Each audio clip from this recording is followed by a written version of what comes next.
Welcome to I dream. ప్రస్తుత కాలంలో నగరాలలో కార్పొరేట్ కంపెనీలు పెరగడంతో డే అండ్ నైట్ పనిచేసే వారి సంఖ్య కూడా పెరిగింది. ఇతర ఉద్యోగులతో పోల్చినప్పుడు రాత్రిపూట విధులు నిర్వహించే ఉద్యోగులు త్వరగా అలసిపోతారు.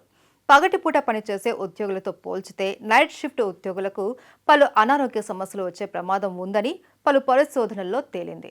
కాపురాలు కూడా కూలే ప్రమాదం ఉందని పలు పరిశోధనలు హెచ్చరిస్తున్నాయి. నైట్ షిఫ్ట్ ఉద్యోగుల ప్రధాన సమస్య నిద్రలేమి. నైట్ డ్యూటీ చేసి వచ్చాక పడుకుందామంటే నిద్ర పట్టదు. ఒకవేళ పట్టినా వెంటనే మెలకువ వస్తుంది.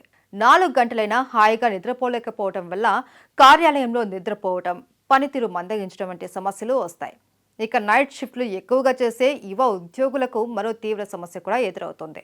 రాత్రిపూట ఉద్యోగాల కారణంగా చాలా మంది సంతానలేమి సమస్యతో కూడా బాధపడుతున్నారు. ముఖ్యంగా మీ జీవిత భాగస్వామితో లైంగికంగా కలవడానికి కూడా పెద్దగా ఆసక్తి చూపించకపోవడం ఈ నైట్ షిఫ్ట్ చేసే వారిలో అధికంగా కనిపిస్తుందని తాజాగా చేసిన అధ్యయనంలో తేలింది.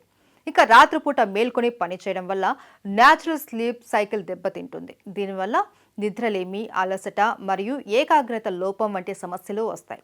నైట్ షిఫ్ట్ వల్ల మధుమేహం, గుండె జబ్బులు ఈ మధ్య కాలంలో ఎక్కువగా అవుతున్నాయి.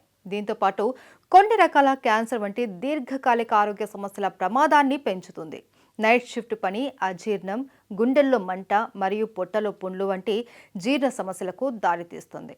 నైట్ షిఫ్ట్ పని ఆందోళన, నిరాశ మరియు మానసిక స్థితి మార్పుల ప్రమాదాన్ని పెంచుతుంది. సో నైట్ షిఫ్ట్లు తప్పనిసరి అయితే చాలా జాగ్రత్తలు తీసుకోవాలి అని సూచిస్తున్నారు ఆరోగ్య నిపుణులు.